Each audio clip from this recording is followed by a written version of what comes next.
Napoli are champions of Italy again, their second Scudetto in just 3 years. But this time it felt different. There was no Osimhen, no Kvaratskhelia, and the team, they had finished 10th just a season before. Most people thought they were broken, both mentally and physically. The magic from 2023 had vanished. But then, Antonio Conte walked through the door. The man who's made winning in Serie A feel routine. Juventus, Inter, and now Napoli. He becomes the first manager ever to win the Scudetto with 3 different clubs. So how did he do it? How did he take a team that looked finished and turn them into champions again? After Napoli lifted their first Serie A title in 33 years, there was hope across Naples. It was a magical time to be a Napoli fan. The team was unstoppable. They had the best attacking duo in the world, Victor Osimhen and Kvaratskhelia. Osimhen was a machine, scoring 26 goals and terrorizing defenses with his pace down and the power. right, Di Lorenzo, Politano gets there, pulls it back, and Victor Osimhen fills the same corner for Napoli. Kvara was the artist, using his flair and creativity to create moments of magic. Dall'altra parte Kvaratskhelia che riceve, Kvaratskhelia 1 contro 1, va sul destro, sterza, risterza e calcia! Sotto la traversa, Kvaratskhelia! Together, they were unstoppable, tearing teams apart and making fans dream again. And it wasn't just about their attack. Napoli were good at the back too. They had Kim Min-jae as a center back who was a wall. The South Korean center back led the defense with strength and calmness. No matter which striker he was up against, he would shut him down. Then in midfield, they had Lobotka and Zielinski who kept things ticking, controlling games, switching the play, just linking every part of the team together. And the manager was Luciano Spalletti. His tactics were smart, and the way he wanted his team to press was relentless. Napoli suffocated teams. They stole the ball high up the pitch and then punished them instantly. It was beautiful football. They won the league with 5 games to spare. Napoli weren't just champions, they were dominant. They were by far and away the best team in Italy. They won games and did it in the most entertaining way possible. But then, everything fell apart. Fast forward and Spalletti was no longer managing the club. Osimhen was in Turkey eating shawarmas, and even Kvara ended up in Paris with the croissant lovers. In 2024, Napoli finished 10th. As they put on one of the worst title defenses in Serie A history. The duo of Osimhen and Kvara just didn't have the same spark. The magic must have been in Spalletti's bald head, because when he stepped away, the team just didn't look the same. First, Rudy Garcia came in, but it didn't click. Then came Mazzari, hoping to steady the ship, but even he couldn't do it. Calzona took over in February, trying to rescue the season, but it was too late. Napoli fell hard. I mean, imagine going from champions the season before, dominating every team in your path, then finishing in 10th place just 1 year later. The goals completely dried up, like your grandpa's balls. Just 1.38 per game compared to 2 goals per game the year before. The tactics were pretty much non-existent. The formations changed with every manager. The magic that we all saw in 2023 was completely gone. Kvaratskhelia looked lost. Osimhen was battling injuries. The freedom they used to play with, it had vanished. The defense had more holes than Swiss cheese, cause Kim had gone to Bayern, and without him, Napoli looked exposed. They were conceding goals left and right, more than double what they allowed the season before. By February 2024, fans were asking the hard questions. Was the 2023 title just a fluke? Was it a once-in-a-lifetime Cinderella run? Well, if you want a good league campaign, there is no one better to bring in than Antonio Conte, a man who has proven time and time again that he can increase the floor of any team. A man who has ran through the Serie A like she's an Instagram model. He basically had written the blueprint for how to win Scudetto. It all started at his time at Juventus. When Conte came to Turin in 2011, he wasn't just a former player coming home. He was a man on a mission. You see, Juventus had finished 7th 2 years in a row. They didn't look the same. The glory days fell long gone. But within months, everything changed. Conte didn't just bring a fiery personality to the touchline. He brought a complete football revolution. His first full season in charge, Juventus won the Scudetto unbeaten. Yes, across 38 games. People always talk about Arsenal's invincible season with Wenger, yet for some reason nobody talks about this campaign. Juve didn't just win the title, they crushed the league. Their only loss that season was a 2-0 loss in the Coppa Italia final to Napoli. They played with a level of dominance that hadn't been seen for years in Serie A. What made them so good was the system that Conte implemented. His iconic 3-5-2 completely revolutionized the way Juve was playing. One of the first things he did was give Andrea Pirlo the keys to the team in that system. He gave him creative freedom to dictate everything. And while Pirlo was doing that, He let Vidal and Marchisio hunt the ball, provide energy, be the legs of running for Pirlo. And then Chiellini, Bonucci, and Barzagli turned into a wall. Nobody could break that back three. Because even if you got past those three guys, Gianluigi Buffon was right behind them. There's a reason that team only conceded 20 goals the entire season. Then he won the 2013 Serie A as well, getting 87 points. The craziest part wasn't even that he won back-to-back titles, is that he was dominating without a superstar up front. Juventus' top goal scorers in the league that season were Vidal and Vucinic, both with just 10 goals. Just to put into context, that puts the two of them as joint 23rd in the goal scoring charts, and yet they had no problem winning the league. That's what Conte does. He looks at what's available to him and just makes it work. He continued winning, getting a second consecutive Supercoppa Italiana in 2013 and then winning a third consecutive Serie A title. During his 3 seasons as the Juve manager, he won the Pancina d'Oro for each one, which is the award given for the best Serie A coach of the season. He had taken Juve from being a sleeping giant to back to dominating Italian football. Then if for whatever reason you thought Conte only just got lucky in those 3 seasons, or that anyone wins with Juve, Conte came back to Italy in 2019 and rebuilt Inter Milan this time. Internazionale hadn't won a Scudetto in 11 years before Conte arrived. He came in,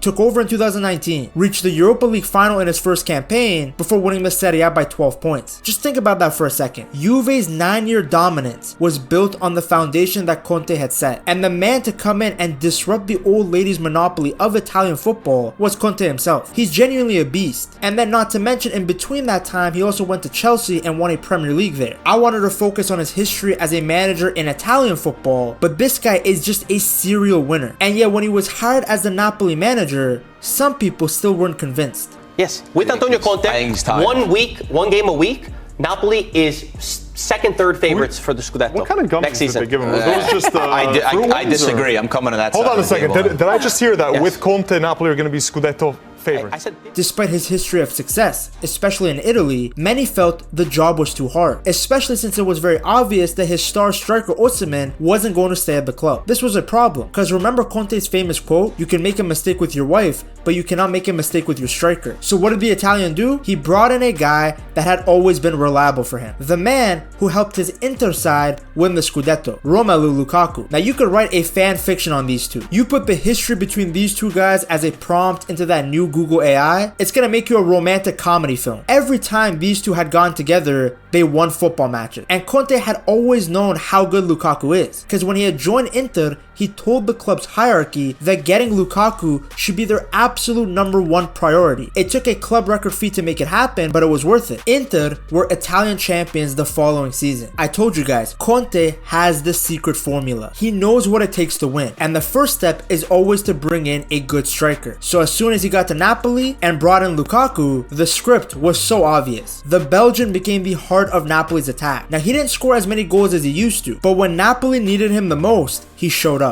Big moments, big games, Lukaku delivered. He scored the winner against Roma, then did it against Juventus, and again against Atalanta. Each time when it looked like Napoli might slow down, Lukaku pushed them forward. And under Conte, that's all he needed. A reliable presence up top. Someone that he could trust to lead the line. And Lukaku, he answered the call. Because people love to meme him, and sometimes he doesn't help it. He says some silly stuff.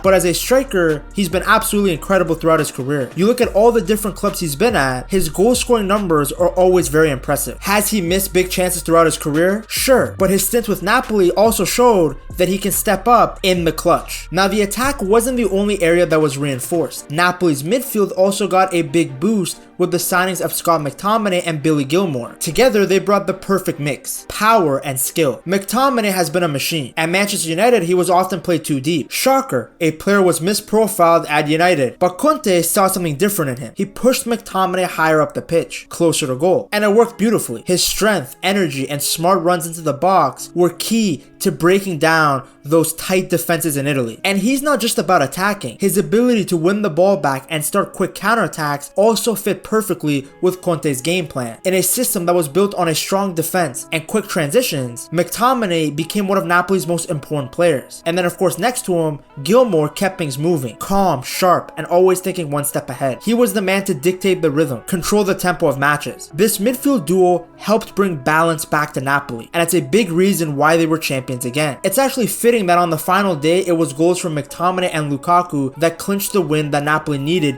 to guarantee the title. Crazy how as soon as you stop wearing the United jersey, you get better. McTominay left, and now he has his first ever league title and was named the MVP, but he looked like Scottish R9 out there. What made Antonio Conte's job with this Napoli team so impressive was that he adapted the entire year. Maybe Ruben Amorim should take notes. Conte lost his most creative winger in January, and yet Napoli kept charging forward. The Italian had always been known for using 3 defenders at the back, but at Napoli he changed things. Instead of sticking to his usual system, Conte switched to a 4-man defense to match Napoli's strengths, and it worked. When Napoli had the ball, their shape shifted. It often looked like a 2-4-2-2. The fullbacks would push forward, and the midfielders like Lobotka and Anguissa would drop deep to help build up from the back and create this solid base. Sometimes even those midfielders would slide into the defense to form a back 3, giving Napoli more control and safety when needed. It was smart, it was flexible, and it showed one thing very clearly. Conte doesn't force his ideas. He studies his team and then builds a system around them. That's why he's so good at lifting the floor of any club that he goes to. As opposed to 2023 when the attack was the star of the show as Napoli became champions, the 2025 title win was built on a strong defense. After all, that's what Conte does. His teams have always been a rock at the back. You've seen it with his Juve side, his Inter team, even his Chelsea side. Napoli conceded the least amount of goals in Serie A. It's the foundation of any Conte team, defending well, and that's how he wins league titles. And it was important that they were good defensively because they weren't scoring a lot. In fact, they became the lowest scoring team ever to win the Serie A title in the 20-team era. Their 2-0 win over Cagliari took them to just 59 goals. That's the same as AC Milan, who finished all the way down in 9th place. As I stated earlier, it was the complete opposite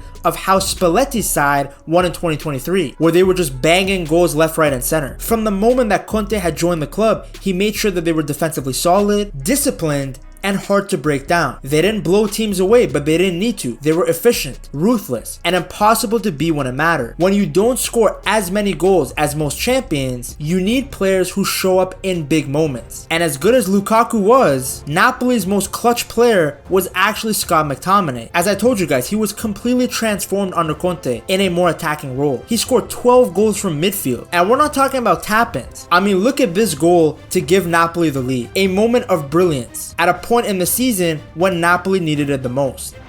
Ścina do środka Politano, jest set! Gol! To może być gol na Scudetto! McTominay! MacGyver! McTominator!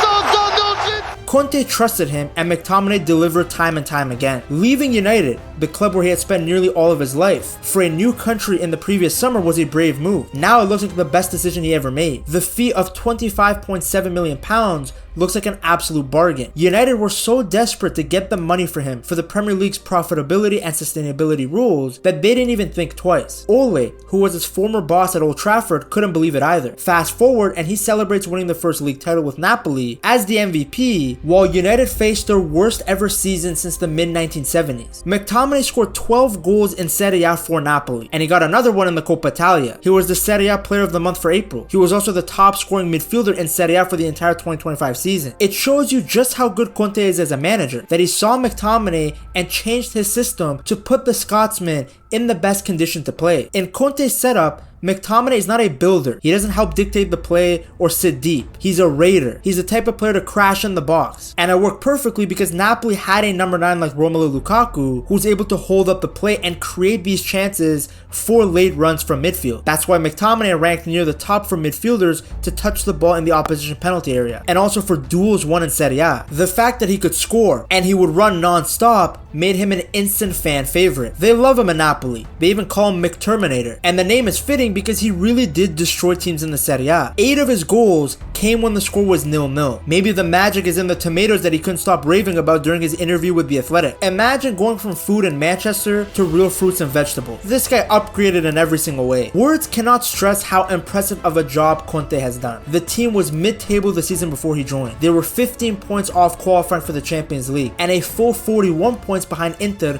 who eventually became champions. It was going to take a miracle to transform this team back into anything similar to what we saw in 2023. When he lost Kvara in January, his replacement was a half-fit Noah Okafor. He didn't get any new signings, none of the players that he wanted. From February to April, most people thought that Napoli had choked away the league. They had won just 2 of 9 league games and even lost to Como. No offense, Fabregas. But instead of flaming out, Conte revived the team. It wasn't just his tactics that changed the team. He brought a winning mentality. From the moment that he arrived, Conte demanded discipline, hard work, and unity. Every single player had a role. Every player was held accountable. And slowly, that mindset spread through the entire squad. You could see it on the pitch. Napoli played with heart, with fight. Just look at the game against Parma. They were down 1-0 and the clock was running out, but they didn't give up. They scored twice in the final minutes to win 2-1. It was a comeback that I don't think would have ever happened if Conte hadn't been there. That's what the Italian gives you. He turns doubt into determination. He turns everyone, not just McTominay, into machines. Napoli are champions again. They look like a force in Serie A once more. The only question will be,